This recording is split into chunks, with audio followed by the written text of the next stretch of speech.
This is Show versus Business, your weekly take on pop culture from two very different perspectives.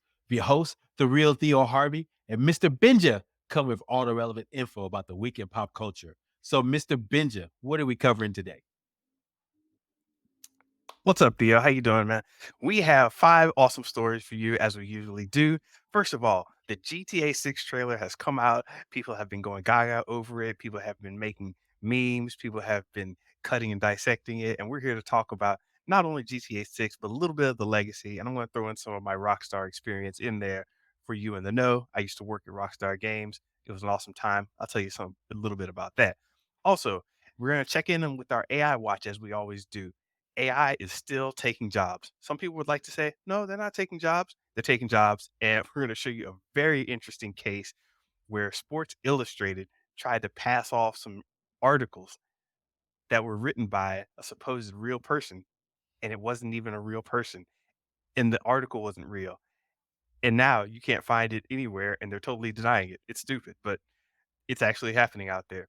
And another story, podcasts don't actually make that much money, but you should make one anyway. Why is that? Why are people leaning so hard into podcasts? Why are they still putting all of this energy into podcasting? We've got a surprising, not terribly surprising answer for you, but it's not the same as radio, not the same as TV, not the same as streaming. Podcasting has its own little weird niche that we're going to talk about and get into, and possibly why we continue doing it. Also, I didn't know what to title this one. Theo and I went back and forth on titles, but I'm going to say it here. Let's see. Woke Negro explains why woke storytelling doesn't work.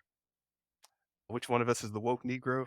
Possibly both of us, but we'll get into why why woke storytelling doesn't work.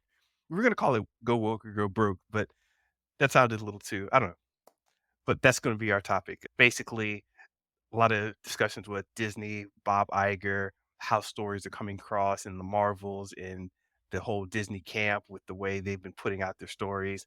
Snow White, Little Mermaid. You've heard all these discussions before. And we think there's something that is being missed on a very large scale, and we're going to talk about it in a woke way. So don't sleep on that one. Also, we got a double barrel rant to round out the stories. Social media is doing things. If you haven't noticed, the social media landscape has been changing.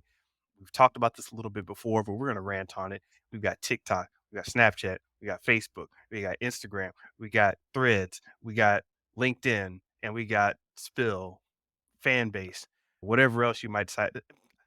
My boy Ryan hit me up talking about, "Hey, I need to get over on Mastodon and get in this discussion." I was like, not doing it. Too much." So we got things to talk about with social media and what it's doing and what it's not doing because the landscape is changing. If you haven't noticed, we've got some insights on it to show you. So Theo, I think those are going to do it for our 5 stories. How does that sound to you? Man, I'm super excited to get into it as always. Got some great ideas and thoughts. But you know what? Before we get into all that, Mr. Benja, are you a Godzilla fan? I am a Godzilla fan. Yeah, I do. I like Godzilla. I like Godzilla as a concept. Some of the stuff that's been coming out lately, I haven't been terribly excited about, but yeah, I like Godzilla.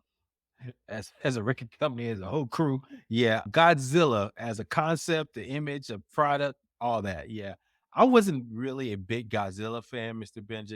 I like a good monster movie like anyone else. I remember those old movies back in the day, watching them on Saturday mornings with my brothers and sisters and being, "Oh, yeah, that's Godzilla. Cool. It's a guy in a rubber suit playing with toy planes." Wait, you didn't like the ones back in the past? Nah, they were cool. Well, let me just say this. They were cool for what they were when I was a kid, just like Uh-huh. wrestling. You watch it on a Saturday morning, Yeah. and they had those old Godzilla black and white shows that pop up Yep. Godzilla. Yep. And you know what? To be fair, there was a moment. See, now we're gonna show our age, Mr. Benja. You remember those Saturday morning? They would get you so hyped because it was gonna be in 3D, and you had to get these special glasses, right? It was gonna be Yeah. Godzilla versus Mothra or Godzilla versus whatever, and you had to get these special 3D glasses to watch it on your crappy. You guys don't know we didn't have flat screen TVs back in the day, so they were just regular television sets that you saw your grandma have, and we would get so excited. We're gonna watch Godzilla in 3D. So to your point, I was a fan, just like all 8-year-olds, 10-year-olds, right back then. So I remember that. And of course, in the 90s, they tried to bring it back in big screen TV, but to mixed results, and they brought it back. It's been what movie after movie, Godzilla. I think I've seen all of them in bits and pieces, but Yeah. wasn't too overly impressed. So when this new movie came out, Godzilla minus one, right? I wanted to go watch a movie. That's just what I do. I said, hey, I need to just shut my brain down. It was my birthday week. I said, I just need a day just to go out and go watch something to shut my brain out in the middle of the day. And I was debating between that and the Ballad of Songbird and the what's it called? The shoot, I'm drawing a blank of it, but the book series, right? The Young Adventures. And I was like, "Ugh, I don't want to see that. I heard mixed reviews on it, but this Godzilla minus one is getting a lot of good reviews. And so I said, "Ugh, I guess I'll go watch it." Mr. Wow. Benja, this is top 5 movies of the year, Mr. Benja, and it blew my God mind. dog it. I didn't wanna go see a Blew movie today. I might have to get up and do it. I text you. I text you. You remember? I Yeah, sent Mr. yeah. Benja. It's the I don't put praise out for movies often, but when I do, you better take it to the bank, bruh. It shouldn't have worked. Obviously, it's directly from Japan, a lot of subtitles, but I was like, oh, it's gonna be a lot of reading and all that.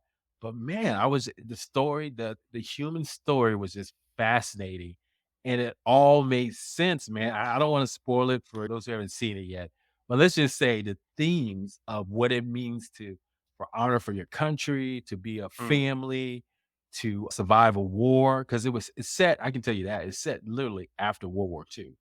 okay. And so now Japan is trying to rebuild itself, right? And Mhm, and be a country again. And so now you have these three broken people trying to put their lives together in this environment. And then now you got Godzilla. So it's like a metaphor for interesting. even as Sure, you're sure. trying to rebuild and be better, there's still gonna be conflict coming towards you. And it just blew my mind, man. And I found myself getting emotional, man, at the end. I was like, this is good. Let's get a little blurry in here. So you probably seen the reviews. A lot of folks have been saying a lot of great things about this. But yeah, I was pleasantly pleased. And it gave me hope for cinema again. I always just when I'm always giving up, man, and there's Hold always on. one I gotta movie a year that just gives me hope, man. Gives me hope. take note. Yeah. Godzilla providing hope for high cinema. Let me call Scorsese. And I was thinking of that. So why is this working? Because I think a lot of times I can name on my hands like movies that surprised me. Snowpiercer, I was amazed by that when I first saw it. Of course, the Book of Eli with Denzel Washington. So it's Yeah. like movies that just you go in there, low expectations, and it's a pass, right? And the more recent one, Parasite, right? I was just like, heard good things. We'll see. Boom. So I think it's a mix of definitely having low expectations. You shouldn't have sky high expectations for some of these movies. Yeah. And then the second thing, and a lot of times I don't, and I'm like, okay, Blue Beetle didn't have high expectations, pleasantly surprised. Was it a top 5 movie? No, right? But I was pleasantly surprised. Alright. But then so that's number 1. And number 2 is if you're gonna riff off something that's known, like Godzilla, you gotta play the hits. You're gonna see Godzilla, do his Not spoiling, are you're you? gonna see Godzilla. I'm not spoiling. I mean, come on, Godzilla does what Godzilla does, man. He stomps and he throws his blast. You're gonna Oh see my that. gosh. Come on. I wouldn't why'd you say that? How dare you? That he go you wanna see that, so you're gonna see that, but then they mix it in with something that you didn't see coming, and that's what makes movies, I think, great, and that's why Alright. I'm hyping it up, so Alright. anyway, that's my recommendation, Theo's industry recommendation to go check out. What Yeah, about you, Mr. you also recommended Obliterated on Netflix. Why did I turn that on, man? I turned that on because Benja? you said I did say did I recommend it? Did I recommend it, or I said it was decent? I told you, I gave you fair warning. my dog. I did what? I just didn't know what was I was like, it's funny. I put it on and I was like, "Oh, man, I am not stoned enough for this." I had no recreational drugs around, but I was doing stuff and I kept it on, and there were parts where it made me laugh, and for some reason, I was just like, "Why? Just why?" It's not bad, but it's that Netflix quality of something just raunchy, madcap, loud, guns exploding, things happening, jokes. Yes, and the raunchy part had me chuckling. My 19-year-old self was cracking the hell up. But I wanna tell you, it actually got better when I turned it to 1.5 speed, which which is wild. When they do the slow pan on the face after a dick joke, it's like, you know, when you see that at 1.5 speed, it all looks this really fast Charlie Chaplin, stuff's Wah, wah, exploding. wah. So I take it was mildly pleasant. Do you have a scale, Mr. Benja's scale of movies and TV shows? Where does that fit on your scale? So, I generally have a 6-point scale. There is no middle ground, there's 3 below and 3 above, so I use a 6-point scale. This definitely it somehow miraculously lands at both number 2 and number 5 at the same time. It's At like the this same damn time. it's like this quantum split of terrible number 2 and you need to see this number 5. I think it may be, one is with drugs and one is with not out, but I don't know. It exists at the same place and time at the same Yes, time, man. all I at love it. 2 different points in the same time, yes. That's That's all I about got. right. That's about right, Mr. Bender. That's about right. But it wasn't a Christmas Uh, movie, and you said you had some Christmas ones. yeah, since we're on the topic of crappy Netflix, pseudo crappy Netflix movies, yeah, I just had a couple bad experiences with some Netflix movies. There was this one called The Switcheroo. It was basically a family switch comedy, kind of Freaky Friday, but Yeah. everybody in the family switches places, and it's the holidays, right? Sure. Man, it kids liked it, mildly amusing. Man, it's just too much going on, and then the CGI was just terrible. Not to spoil too much, but they had the baby doing crazy things, and it was like they could have spent at least an hour more just to make that CGI just a little bit more believable. They just didn't care. They just didn't care. It's and it shows. And yeah, it was that. And then they're not really Netflix movies, but they're along the same lines. Was the Ludacris and Lil Rel movie about Santa Claus? Oh, that was terrible. That was terrible. I'll tell you a real quick story. I remember I was working on this game. We weren't spending very much time on it, and I was thinking to myself, "I'm gonna make this better." Because me and 2 artists were, like, working, "Yeah, I'm gonna make this better." And I remember one of the producers was hanging out at the studio for some reason. He wasn't working, he was there for some reason, though. He walks by the computer, and the guy's, "Hold on, I'm just gonna make this one part better." He went over there and turned off his monitor. It won't make the game better, and will make you feel worse. He just turned off his monitor and kept walking, and I was like, "Wow, okay, that's the cue to go home." So, There it is. There it is. I think that's what it was. So yeah, that and there's some other. I think Candy Lane. There's some Eddie Murphy Christmas movie on Amazon Prime. Trash. The kids liked it though. And then the Ludacris Lil Rel Christmas movie about Santa Claus. Yeah, it's just I don't know, Mr. Benja. This is early December when we're recording this. I don't have hope for the rest of the new traditions of Christmas movies that are coming out now. We have our old classics, right? Home Alone and what's it what's the one? The Christmas Story, things like that. But these new generation Elf, that's pretty decent. But I nothing tell on you, man, Lifetime? oh no, don't do that. Don't do it to yourself. Don't do it. Not gonna be able to do it, son. So yeah. Anyway, that's all I got, Mr. Ben. Just stay away from crappy Christmas streaming movies. That's my recommendation. Alright, I'll try to do that. But, yeah, I think last week I remember I mentioned, I was going to, release the podcast, right? Yes. I sat down, did some recording, got it out of my system, and was like, "You know what? It's not enough. Oh, It's not enough. I'm hitting it harder." So, I think I'm gonna go with a much you remember how I did the Instagram joints where I was on there pretty much every weeknight? Yeah, I may be jumping back on that train with this new format, this new podcast, all connected into threads. So I'm gonna be hitting them up pretty much every day, content, mm, banging, mm. banging. Like Grant Cardone said, "Hey man, go big and then go bigger." Go big.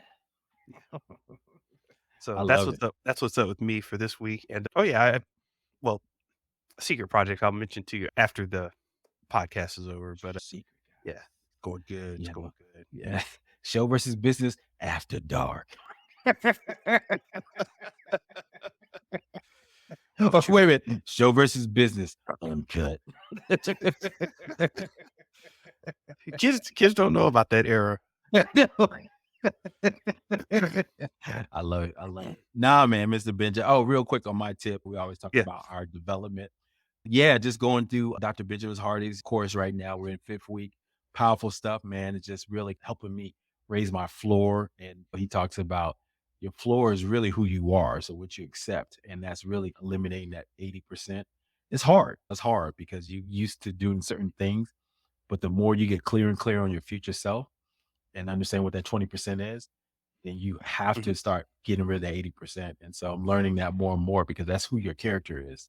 Yes, your aspiration and who you want to be is 20%, but who you really are is what you accept and what you're. And I appreciate you earlier today as we recorded these podcasts. You mentioned in so many words, hey, you said X, Y, and Z. And I did. And so you held me accountable. So I appreciate Mr. Benja. So I just want to give you a shout out and say, hey, I love it. This is what we're going to do going forward. Keep each other accountable and stay focused and keep that floor high so we can keep That's developing ourselves into the next level.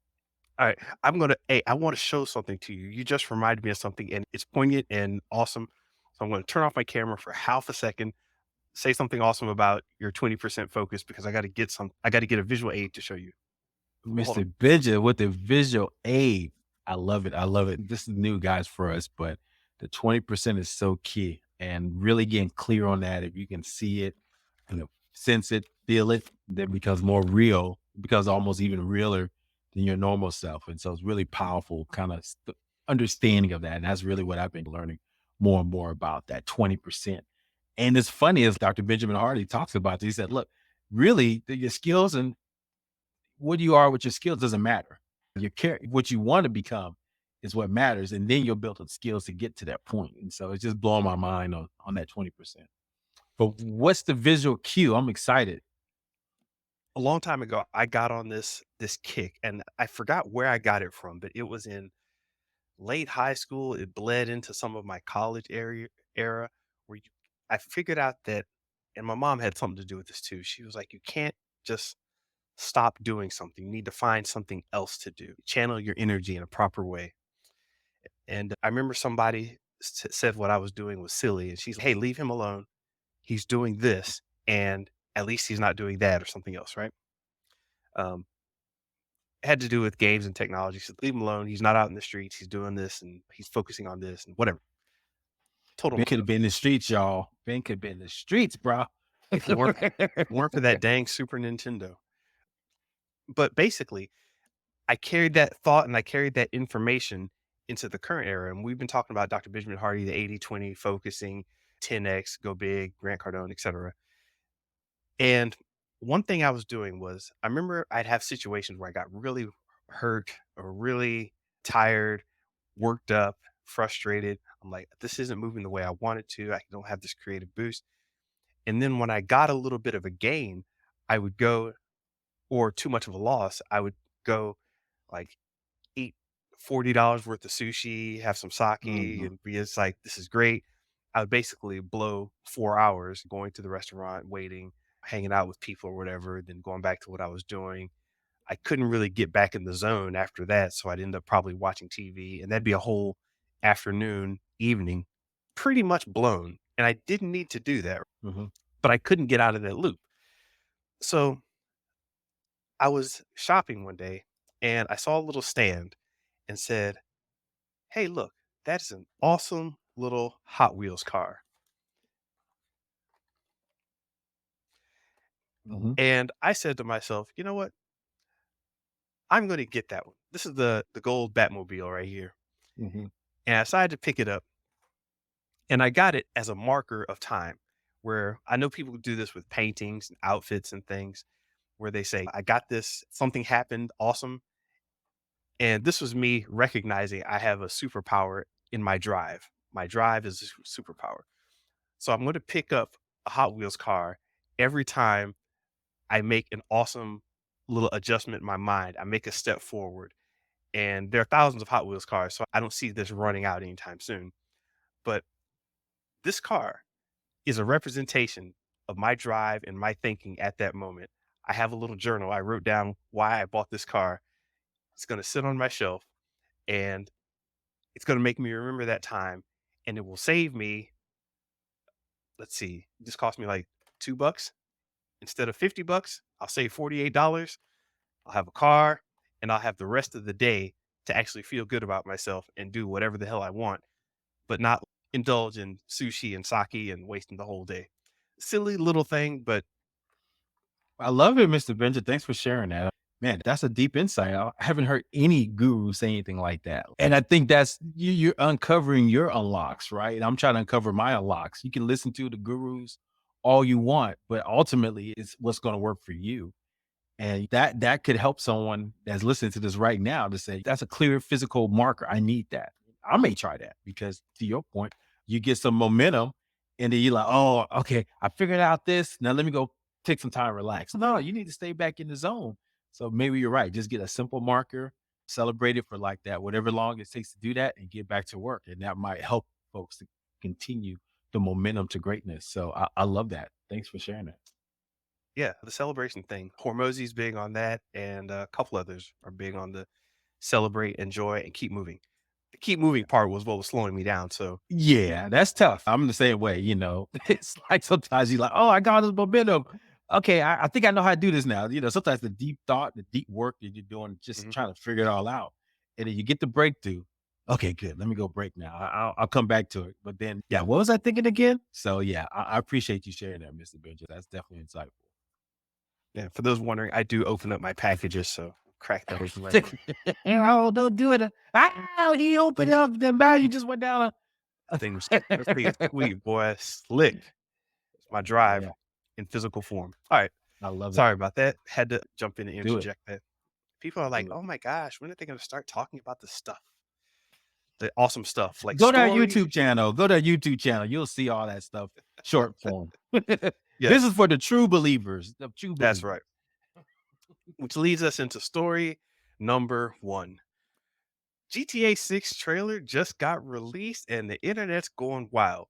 This is possibly the introduction of no, I will almost certainly say this is going to be the introduction of the biggest media product ever in terms of scale, scope, cost, anticipation. Theo, I've got so much to say about this, but basically, they released a trailer, Rockstar Games. It's a continuation of their Grand Theft Auto series. Obviously, it's the sixth one, sixth major one. They've had other titles along the way. And it smashed a YouTube record and has the most views of any launch trailer to date. And it's been 4 days now, and I think it's got 128 million views, racked up a gang of views in the first 24 hours. Everybody was talking about the graphic fidelity, the fact that they got a some people still haven't gotten a PS5 after all this time. They're gonna go get one now. It's blowing up the news waves. I don't know. Have you seen this trailer? I have, Mr. Benja. I have. I even featured it on my social media as well because of the excitement around this game, Mr. Benja. For me, I'll just talk about me. I know you have so much to talk about. As we have a celebrity guest here, Mr. Benja, who actually worked on Grand Theft Auto games in his heyday. So we Red Dead Redemption. I worked at Red Rockstar. Dead Redemption. I never Red worked Dead on. Redemption. Yeah. You never worked on it, but you were adjacent to it. And so it's close enough. Then I'm sure 99.99% of our audience closer than they ever get to the development of Grand Theft Auto. But I will just say this though, on my side, yeah, the introduction, just like anyone else, it's been around. I didn't know since 1997, Grand Theft Auto 1, but GTA 3 was the one that just blew everybody away. Just the world building is almost like you could pretty much do anything as you're a criminal, basically, right? And so you could Mhm. do all the worst impulses were bled into that game. And then it would really open a lot of young men's ideas and mindsets of wow, what's possible and the freedom you can achieve in a gameplay. And so I topped out at Grand Theft Auto 3, but I'm sure the other ones, 4, 5, and now 6, blowing people away. But it was just a fun game to play and do different things and just find little Easter eggs and different places you can go in the city. And so it was one of those things that just is a hallmark. And so I think probably one of the reasons why it blew up, it came out what over 25 years ago, 26 years to the date, is almost like a nostalgia player. You have folks our age and older who played it, remember playing it. They got Mhm. kids. The kids played the other versions. And so now everybody's super excited about a game that, let's be honest, is basically getting to the fabric and the more fabric of just almost what's it, that wish fulfillment, right? I Yeah. could just do anything and don't care, no consequences. I would love to do it. So yeah, Mr. Benja, that's just an outsider's take on it. What are your thoughts on it from a business standpoint? Real quick, and I'll let you get into it. But yeah, that was $7.7 billion. Grand Theft Auto 5. The revenue comes from sales over 180 million units of the game. The game makes approximately 1 billion per year, just the previous. So it's almost like it prints money for the game company. Is it still Rockstar or is it a different game developer No, still that's Rockstar. doing it? Still Mhm. Rockstar. So it's almost like the gift that keeps on giving. So this new version of it is really going to turn heads and be a blockbuster. But yeah, Mr. Benja, what are your thoughts on just in general and high level? High level, it's like a video game art project that just keeps getting bigger and bigger. The first game, it was top down, it was 2D, it was almost thrown away. They were trying to make a police game where you chase bad guys around, and they realized, no, it's better if you're just going around doing whatever you want because that's what people were doing at the police anyway. They were driving around doing whatever they want. So before the first game got released, it's hey, let's switch sides and just have us doing random missions and it went from there and it just kept growing and hey, wait a minute. What if I could just steal an ambulance? What if I could actually pick up sick people while I'm in an ambulance? And the what ifs kept on building and building on top of each other. And it's become such a social phenomenon and how it can talk about culture just by being so madcap and over the top. Like a lot of people are seeing the trailer and they're like, oh, shaking ass and all this. It's just degradation of society. It's one of the most artistic pieces of media out there. The commentary that it makes is just like, yeah, I'm going to go do all this stuff. I'm going to go mess with the cops. I'm going to cause all this mayhem and everything. It's just an interesting expression, right? And as always, they've got people involved at a very high level with the music, the cinematography, the voice acting. It's on another level. And I think it's Rockstar always keeps growing things bigger and bigger to see just how far they can take things, just how far and how big it can go. And that's one of the things about art. It's like, how far can I go with the violence? How far can I go with the sex and nudity? What does it say that we make a game and we punish this thing, but people still keep doing it anyway? It's very weird. And it's, hey, let's push the online space. Let's have people play games with each other and race each other around in these cities. It's huge. And like you were mentioning microtransaction and subscription services that it makes $1 billion a year. I don't think people understand how this I don't think people understand who don't play the game regularly understand how deep and engrossing these things can get. Like you start building a community, all your friends are getting online and you're going out, get 10 people, you all jump in some cars and go ride out and attack some other fools. It's just this whole community and lifestyle that's I don't want to say all encompassing, but it's seriously engrossing. Total cultural phenomenon that I don't think anybody talks about enough. No, obviously, like I said, I've jumped out of it for a while ago. And we talk about this. The game industry is by far bigger than movies, streaming, and we don't talk about it enough. So I think it's one of those things is when we talk about culture, we just don't do enough. We don't give enough attention to video games anyway. But I can attest, as being a young man myself and having an 8-year old, 7-year old, about to be 8-year old, video games are the tabula franca of young men's existence. You just and then now with the app, we didn't have it growing up, but now with access to the internet and the ability to connect with people, you form these almost social connections via video games that we didn't have before. And then also the whole Twitch phenomenon, people watching people and observing things. And now that there's debate there, Mr. Bench. I just read the happiness survey and talked Okay. about that, where We're creating these kind of social connections. Was that really healthier for us? Because we feel like we're connected? Not necessarily. True human connection is really what makes us happy. Physical connection, not the faux connections we get over dopamine hits from watching Twitch or, or talking to someone via a GTA kind of session. But I will say this though, it is something that I think people need to be aware of and understand, this is something that's just baked into society. And Mr. Well, Benja, it can even be bigger. Just and I'll let you get into this. I'm talking about sports, right? And then sports betting's becoming a big problem now for young men. Imagine they start incorporating that into gameplay. They already got microtransactions, but what if you can bet? And they probably are doing something like yeah. that. Races, they have games inside the game that people are betting on. And it becomes almost like that person's life. And is that a good or bad thing? I don't know. As art form, it does seems great as it expands and does simulate life Yeah. in some ways, but I question if it's something that's healthy for society. It's a known thing that certain this is just a weird trivia. Like people in criminal enterprises will log on to games and speak to each other in code through a game and then log off. And this is it's when people talk about the metaverse, this is what we're talking about. When you've got this virtual community, you're in a game with a virtual character taking out a phone, recording something crazy on your in-game character's phone, and that phone can kick out to the PlayStation share button. You could actually share that out into the real world, and it will probably get more likes and shares than any of your real content.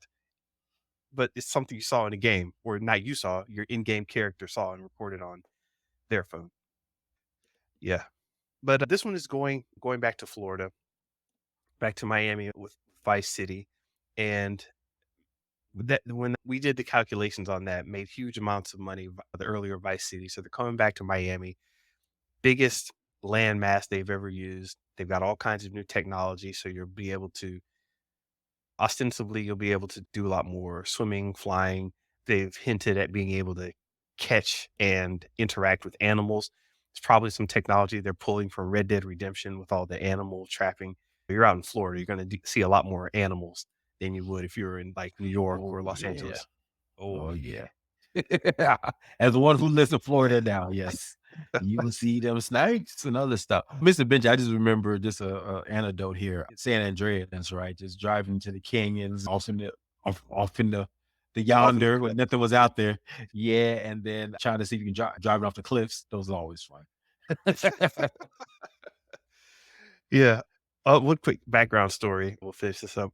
We were working on Midnight Club at Rockstar San Diego, and we had all these game modes, right? So you set up game modes where people, hey, you can see who gets to the end the fastest. You can have a slalom, or you can have a race to see who gets to the end without getting any damage.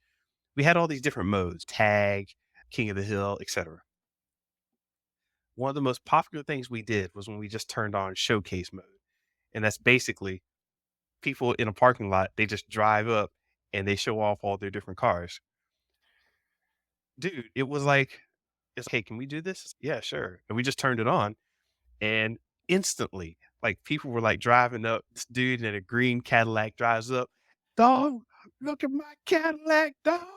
Look at my Cadillac." And he just starts doing donuts, and everybody else in the chat room is, "Oh, man, that's fly, man. That's fly, dog. Hey, man, you gonna be out here next week?"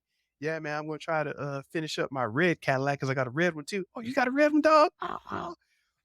This would go on for hours, and I'm like, they're just sitting in a parking lot, a virtual parking lot with people you don't know from Korea, Florida, Arkansas, wherever. Throw some Canadians in there. They're talking about their Cadillacs too.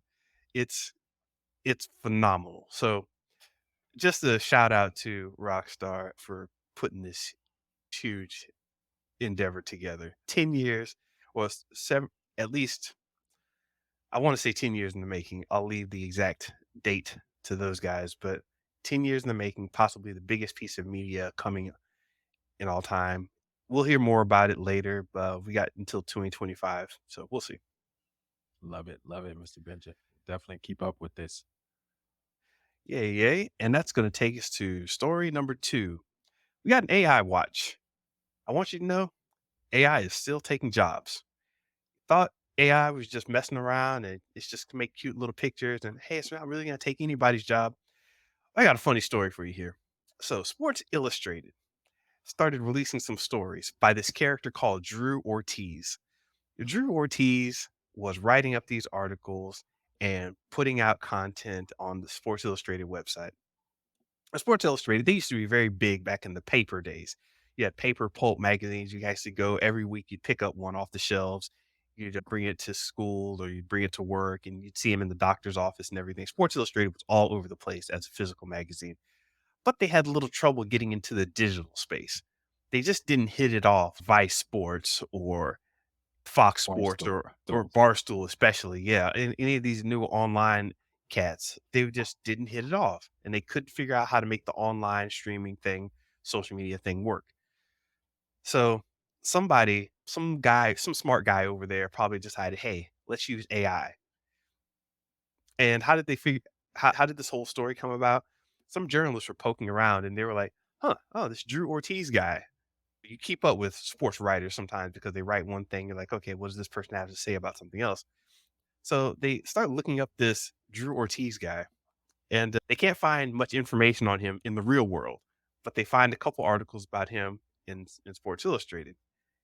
Some guy takes the initiative and looks up his profile picture on Sports Illustrated. This guy's Sports Illustrated picture comes from an AI generated stock photo site of generic neutral white male. And somebody actually found his same exact picture on the stock photo site and said, "Hey, wait a minute. This is the same picture. Is this Drew Ortiz? Who is Drew Ortiz?" They called Sports Illustrated. "Hey man, who's this Drew Ortiz guy?" And they didn't answer. They didn't acknowledge the question. They just kept on going about their business. They looked through the articles and they're like, "These articles are strange. Did AI write this?" And they're like, "No, we're not talking about this. We have nothing to say. No comment." And after a while, people did a little more digging. They found out that, yes, in fact, Drew Ortiz was not real. Um, it's just total fake. And it's ridiculous. Theo, before I go on, what do you have to say about this? Because this is nonsense to me. Yeah, it's hilarious, Mr. Benjamin. As one who watches sports, I remember Sports Illustrated. I don't know if you remember, once again, this old man corner. You remember back in the day, if you ordered the Sports Illustrated, you would get that little football phone. Do you remember that back in the day? Yeah, the football phone. Yeah, that came from them. If you ordered that when you were a kid, hey, you got Sports Illustrated as a magazine. Yes, folks, back in the day, there's these things called magazines. You'll read the articles and stories and interviews of your favorite sports artists and sports professional. And yeah, man, Sports Illustrated was top of the line, man. It was before ESPN. Yeah, the Tyndall Flower. Yeah, I have actual shout out, magazine here. shout out. Yeah, and then you have ads and stuff. That was pre-internet, guys. But Sports Illustrated was big time when it came to sports and just learning about like characters like Michael Jordan and Joe Montana. But to have them not making the transition well to the new medium, which folks like ESPN did well, and then folks that evolved out of that, Ben Simmons created his own kind of sports conglomerate called The Ringer. But Sports Illustrated just never really did well with that. They've been around, but it's not the same. To see them have to go to this length to stay relevant, they still are relevant in some ways. What do you know them mostly for? Their swimsuit issue, Yeah. right? So that's the only reason why they stay relevant every year. But in between time, what are they doing? And it seems like they're shenanigans with this, yeah, AI. And so I did deep dive into it. It looks like two senior executives were fired because of this. And, obviously they had to. Somebody had to go down for this. This is it journalism? Yes. It's not the top line. It's not you're not looking at something on a scale of Wall Street Journal or New Yeah. York Times, but it's definitely something that needs to be aware of and needs to be they can't do shenanigans like that. So we'll see where this all goes, Mr. Benja. But my take on it is we have to make sure that people are adhering to what AI can do and can't do and making sure you're telling stories that are true. And I hope this is not Yeah. a portent for more stuff to come out where we find out a lot of these stuff, a lot of these Well, stories, and people are not real. Yeah, I think that's the thing, lying and saying that that the story didn't come from a real person, and you expect that in sports. But this is actually AI has been seeping into journalism for a while now. A lot of the pictures that they use, the custom illustrations, they've started replacing those with AI illustrations. Instead of finding an artistic illustrator or finding a photograph, they'll just do an AI illustration. And on the content side, if you go to MSN, they do plenty of stories now generated by AI. And they tell you right at the top, hey, this is just AI generated information. We're not trying to write a story. We're just saying this is AI generated information. And it'll be something like, yeah, the weather in Florida was hot today. Expect this and that. Nobody needs to write a weather report. I'm going to piss off some weatherman, meteorologist out there, but too bad. No one cares. It's hot. It's going to rain. Look out for wind. And I heard there was a mongoose on the loose. That's your weather report. You don't need it. It's just information. Yeah, it's out there taking jobs. And I'm looking at the notes here. I didn't see this one, but Goldman Sachs, the potentially large effects of how did this one go, Theo? Yeah, they estimate 300 million jobs are gonna be gone from AI, right? Eliminated. And so Mm, this is along those lines that we talked about this before. AI, we thought was coming for those blue collar workers, right? The factory workers and our robots picking up boxes and stuff for us. Nah, dog. They coming for the creatives, man. They coming for people like you, Mr. Benja, the artists, the writers, the ones who create art, who create stuff for us, man. The AI is coming for those jobs. And they're saying roughly that's going to be about 300 million jobs that could be affected or eliminated due to AI. And so Sports Illustrated just proved the point, right? I don't know how many articles were found written by this character, but I'm sure that could have been a real a writer that could have done that. Didn't have a job there, or Sports mhm. Illustrated couldn't afford. And also, one thing I just brought up to my mind that vaunted Sports Illustrated. What's to say they can't make up a model or two, right? Once the AI gets Yeah, really good and create an image of just a new model from Brazil, right? You've never seen her before. yeah, there are plenty of those out there. And we mentioned this before. There are virtual models out there that companies actually hire to put clothes on, to put products in the hands of. And what's weird is if you go to Twitter or Instagram, sometimes these AI generated virtual characters will talk to each other. I think it's automated. It's, hey, this person mentioned you, say hi back to them or whatever. And there's a little bit of a person behind the scenes saying, say this in your voice or whatever. But still, it's very weird. I don't know how much else we need to say on that, but it's just a weird state. Definitely it is. All right, let's get on to story number 3. Podcasts don't make much money. You should start one anyway. So we're gonna keep this one short, but I ran across an interesting fact. There are a lot of podcasts out there, and the whole podcast landscape is changing. Google Podcast is going away. Google's dropping their whole podcast thing. Stitcher was acquired by SiriusXM, the big podcast group. They were acquired by SiriusXM. That got shut down. Spotify has been laying off all types of people. And so I was wondering what's going on. Is podcasting disappearing or dying? And no, not really. It's just that there's not much money in it, but still a lot of energy is being put into podcast. And I started wondering why.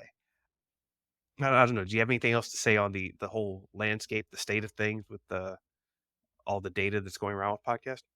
Yeah, I think according to some of the latest data, uh, it says that there are about 464 million worldwide podcast listeners. So that equates to about 22% of all internet users. And the number of people that listen to podcasts have increased by over 40 million in the last year. But I think the challenge has always been with podcasting and it was ones who run their own podcasts. It's tough to grow one, right?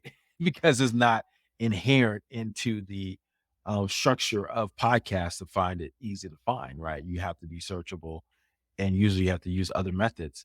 But and also right now the revenue is just not as high, even though 1.7 close to about 1.7 billion people worldwide will listen to a podcast next year. I think next year, a month, the revenue is going to be about 3.5 billion, which is a 30% increase from last year. But that's only $2 per listener per year. But now you equate that to other audio type of content and forms. Music, that's $31 per listener per year. Mhm. Audiobooks, $26. And even radio, Mr. Bitcher, even radio is $10. So it's the lowest form of revenue. So basically, how you produce revenue, sponsored posts, sponsored call outs, you have in ads, all that, and the listeners. But it does seem like it's very difficult to monetize a podcast, Mr. Benjamin. But what is the thing we believe that it can get? I'll just tell this little story and you can hint at it. Professor Prof G, Scott Galloway, we talk about him a lot of times. He has a well recognized YouTube channel, podcast, all that. He said he could always tell if someone found him from his talks, from his YouTube channel, or from the podcast. And Mr. Benjamin, the ones that listened to his podcast were the ones who felt like they knew him like intimately. They tell him Yeah, stories about yeah. his kids. They tell him, Prof G, I know you. You're like a family member because I know everything, all these things about you.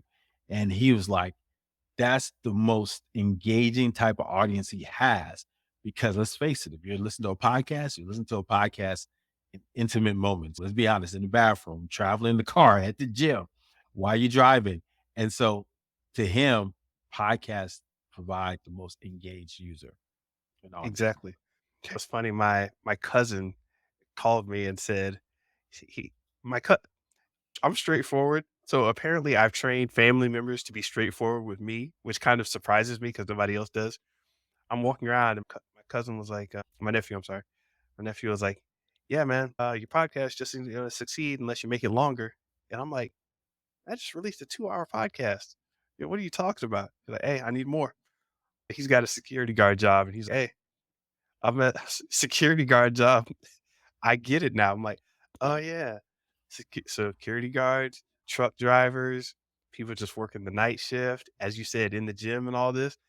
Man, they will take you on that 3-hour listen and just be there. That's exciting just to hear that there's that strong branding. And this chart by Buzzsprout was talking about the attention span of the listeners. And TikTok, you got an attention span of 7 seconds. YouTube, attention span of 3 minutes. Buzzsprout, you got an attention span of that doesn't make any sense. What are you talking about? So yeah, you go from 7 seconds to 3 minutes on YouTube to a 40-minute attention span on the podcast services. So if you can get somebody enraptured for 40 minutes, that's quality, branding, customer attachment, a number of metrics will benefit from that 40-minute listen. They talk about this to get a new customer, know, like, trust. Yep. Podcasts can do all that in 1 hour or 2 hours. If they get to know you, they know about you, they start to like you, you tell stories and you Yep. laughing. That's funny. Yeah, I agree with that. And then they trust you. Man, he's right again. So you can do all that in a podcast. And even Ryan Pineda, the one guy I told you about, I listened to, he's all in on podcasts. He's does 2-3 hour podcasts with his art, his folks because he's seen the numbers. They will buy it. Someone takes time. They do customer surveys after they purchase something. Where did they find them? They found them through a podcast. 9 times they will buy something. They're the ones who buy the most from them. So Mhm. it just goes show you need to have a podcast in 2024. So that's what we're telling you. You listen to all this, we give you advice. Do one anyway if you want to make money. That's right. All right. Story number 4. The woke Negroes explain why woke storytelling doesn't work. All right. So this kind of came from our discussion of the Oh, Marvel. real quick, we're changing our podcast name. Oh, The what? Woke Negroes. WNN. Yes. Woke Negroes Network. Now, to be clear, I'm not part of the usual woke argument. I'm thinking of woke back from when we used it when Spike Lee brought it up in school days, talking about wake up, telling everybody to wake up to what's happening. So, woke storytelling. Let me just get into it. You, the story is greater than the message, and people keep arguing over the message. That's an almost pointless argument to me. And Iger's been getting in trouble. Disney's been getting in trouble. People are on the internet arguing over the social politics and calling people social justice warrior, calling people internet incels. There's a bunch of name calling going back and forth. Oh, he's an edge lord, or oh, he's a libtard. Whatever you want to call anybody on the other side. You crack it up. I've been in these Yeah, arguments. I love it. You know all the terms. I love it. Maybe I've been in these arguments too much. But yeah, we're bringing you the story because recently Iger, and maybe you should explain this, explaining what Iger did in the wake of the results of the Marvels and the new film Wish and a lot of the backlash and arguments. What came out of that from Disney CEO Iger? Yeah, so Bob Iger was at I think it was at a deal book event hosted by Andrew Ross Sorkin, who's a big time influencer out there in the business world. And Bob Iger there talking. This is the same one. Maybe we'll talk another time about Elon Musk and what he said. But Bob Iger was talking about roughly, hey, we have the storytelling is great, wonderful, but maybe we need to focus on the story and not really go into the details of what it means to what the characters and what that's all about, and really focus more on story, which is interesting for Bob Iger to say because he's the one that's been pushing for more story basically to help with Disney and having more characters. And also he's been pushing quote unquote this woke agenda, if you would. Well, he was the one that greenlit uh Agenda. How dare Black Panther. Yeah, I know. He was the one that greenlit Black Panther at the insistence against Ike Perlmutter, who was insistent that Disney do not do a black superhero. And he also did Miss Marvel, and he was proud of it. That he wrote a book, Ride of a Lifetime. Bob Iger was proud of what he did to greenlit Black Panther, right? And Miss Marvel. And so now he's starting to push away against that. He said maybe we went too far on that side and we need to go back to storytelling. So it's like he's doing a backpedal, right? You know, what I said was, and it's so how do I feel as a woke Negro, right? Quote unquote, Mr. Benja. So on one hand, I do understand the need for people to be seen for in their entertainment. That is so powerful. And it's been amazing to see that because I don't know if every like show we're watching now, there's always either if it's not all black, it's almost like colorblind casting, interracial marriages, interracial you? kids now. And that's powerful, man. I do respect that. And that's the effect of what happened in 2020 with George Floyd. We're all aware of that.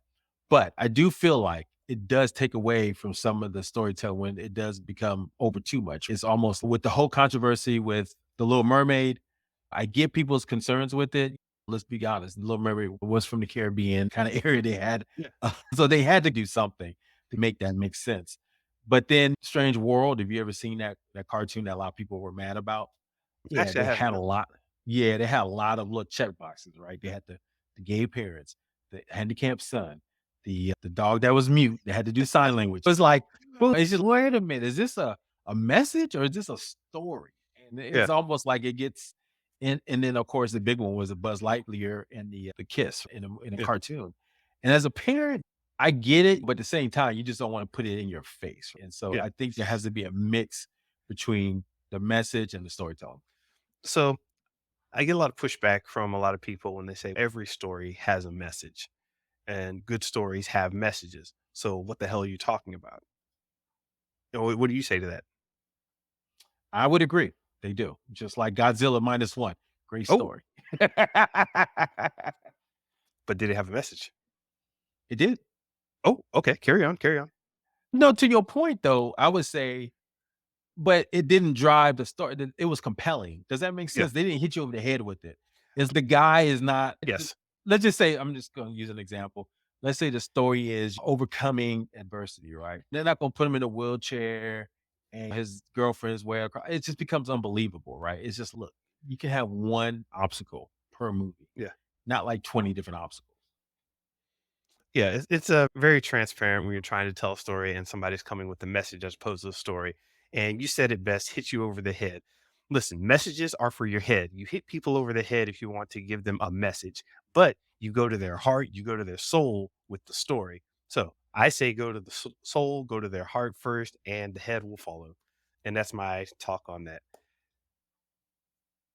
You I want to love it. go? You want to do a 30-second rant? Let's do it, Mr. Avenger. We about to get into Story story. story number 5. Social media is doing things. Go, Theo. My rant is, Mr. Benja, no one cares about social media anymore, man. It's just a bunch of marketers and grifters, not swindlers, grifters, people who are out there trying to get your dollars. Matter of fact, I was at a Dunkin' Donuts the other day. There was a grifter trying to set up a 5-day challenge, man, in my face. And he told his guy, his assistant, that the same plays ain't working no more. So everybody knows. And I followed him. I said, hey, let's connect. I followed him. He's got 100,000 followers, Mr. Benja. So he knows the grift ain't working no more, Mr. Benja. And so I truly believe what's going to rise to the top, Gary Vee talks about it, good content, making sure you're focused on creating value for your people. Because at the end of the day, no one cares, no one views unless they do. And when they do, you want to make sure it's powerful. So that's my rant, Mr. Benja. What's yours? Uh, Same thing you said. So I got nothing to add to that. But yeah, social media is on its way out. People are forming communities. They're trying to talk to real people instead of being hit over the head with the message that they should buy something. They want to touch with a heart to heart connection and be like, hey, man, I'm feeling you as a person. Let's get up, join up in the metaverse. Hey, maybe I'll meet you in GTA 6 or something. It'll be all fun, good as humans. I love it, Mr. Benja. I love it. Wow. Hey guys, we did it. Maybe we need to make this podcast longer, as we talked about earlier. But everyone, we're going to end it for today. Please like, subscribe, and comment at Show versus Business on Twitter, X, YouTube, and Instagram. Listen to us at Spotify, iTunes, or wherever you listen to podcasts. Go check out our website at Show versus Business as well. Mr. Benja, have a great one. Peace.